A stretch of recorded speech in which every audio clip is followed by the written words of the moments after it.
আমি একটা কথা বলবো, রাজনৈতিক কারবারিদের কাছে সাধারণ মানুষ আজকে আত্মসমর্পণ করে নিচ্ছে, ফলে এই দুর্দিন আমাদেরকে দেখতে হচ্ছে। রাজনৈতিক কারবারিরা তাদের রুটি শাখার জন্য ফাঁদ তৈরি করছে, সেই ফাঁদে সাধারণ গরিব মানুষ, চাই হিন্দু হোক আর মুসলমান হোক, সেই ফাঁদে পড়ে যাচ্ছে। আমি যতটুকু খবর পেয়েছি, যে সোর্স অনুযায়ী কাজে লাগিয়েছি সেটা আমি বলছি। প্রথমত ওইখানে যেখানে একটা বেদিকে কয়েকটি বেদিকে কেন্দ্র করে সমস্যা হচ্ছে, ওই জায়গাতে 20 থেকে 25 বছর ধরে ফল বিক্রি করে আসছে। ওটা সরকারি জায়গা, ওই রকম জায়গায় প্রচুর জন মানুষ স্টল লাগিয়েছে।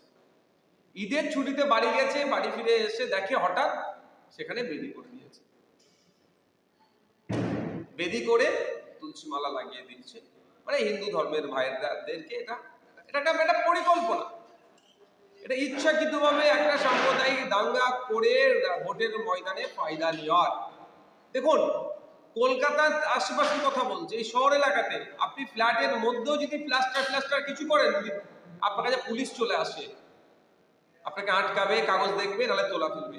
থানার অদূরেই পরে তো তুলসী গাছটা লাগিয়েছে, যে ওই কংক্রিটের ওগুলো তৈরি করছে, পুলিশ জানে না, জিজ্ঞাসাবাদ করেনি।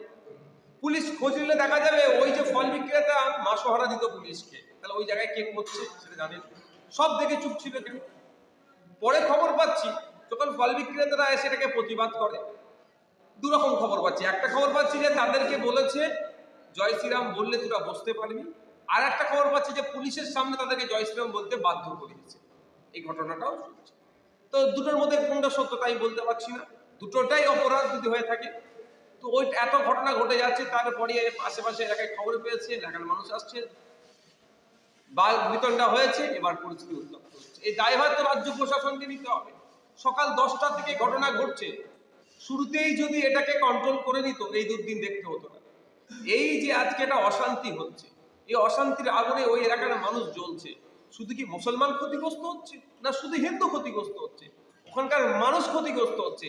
দায়ভার রাজ্য প্রশাসনকে নিতে হবে। আর বিজেপি তো ওত পেতে বসে আছে, লাশের রাজনীতি করবে।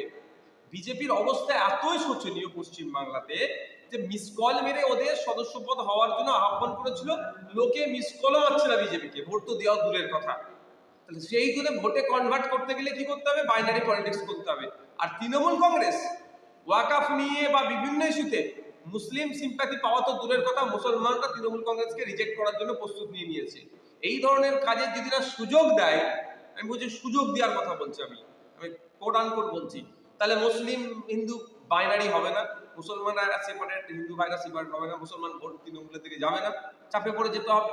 এই সুযোগ দিচ্ছে না, হলে থানার অদূরে ঘটনা ঘটে যাচ্ছে। এত বড় ঘটনা ঘটলো কিভাবে? ওখানে কংক্রিটের এইগুলো যখন হলো না কেন? তখন তো একটা জায়গা থাকতো যে এখানে একটা দিন লোক দীর্ঘদিন ধরে ফল বিক্রি করছে, এখানে এভাবে করা যায় না, এক নম্বর।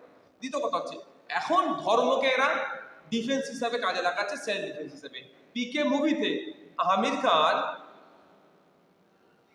আপনার ওই যে নায়িকাটা যখন জিজ্ঞাসা করছিল, গলায় মুখে একটা ঠাকুরের ছবি ছিল, কেন বলছে? একটা সেলফ ডিফেন্সের জন্য।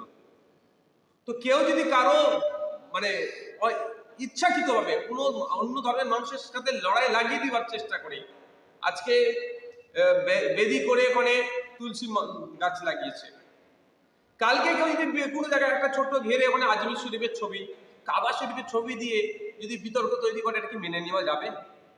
দুটো ক্ষেত্রেই মেনে নেওয়া যাবে না।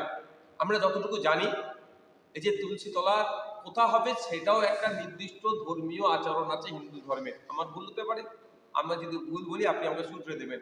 যে প্রতি ঘরে বা বাড়ির ছাদে উত্তর পূর্ব কোণে তুলসী তলা হয়, আমি যতটুকু জানি, আমার জানার মধ্যে ভুলে থাকতে পারে। এখানে ইচ্ছাকৃতভাবে ধর্মকে সামনে নিয়ে এসে, ধর্মকে সেলফ ডিফেন্স করিয়ে ভোট ব্যাংকে উৎপাদনের জন্য এই অপচেষ্টা চালাচ্ছে। আর এর বলি সাধারণ হিন্দু, সাধারণ মুসলমান হচ্ছে, গরিব হিন্দু, গরিব মুসলমান হচ্ছে। এখন রাজ্য প্রশাসন চুপ আছে কেন? একের পর এক ঘটনা ঘটে যাচ্ছে। শামশেরগঞ্জ, ধুলিয়ান, যেভাবে ওখানে হত্যা হয়েছে, খুন হয়েছে, গুলিবিদ্ধ হয়েছে, ভাঙচুর হয়েছে, আগুন লাগিয়েছে, প্রশাসন দায়ী। ঠিক একইভাবে এখানে মহেশতলাতেও প্রশাসন দায়ী এড়িয়ে যেতে পারবে না।